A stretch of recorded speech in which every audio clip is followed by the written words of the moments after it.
দেখিস তুই আর নয় একই লেগে বইছস হ্যাঁ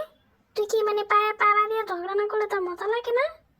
এই বেড়া এদিকে এদিকে শুয়ে থাক চুপ কইরা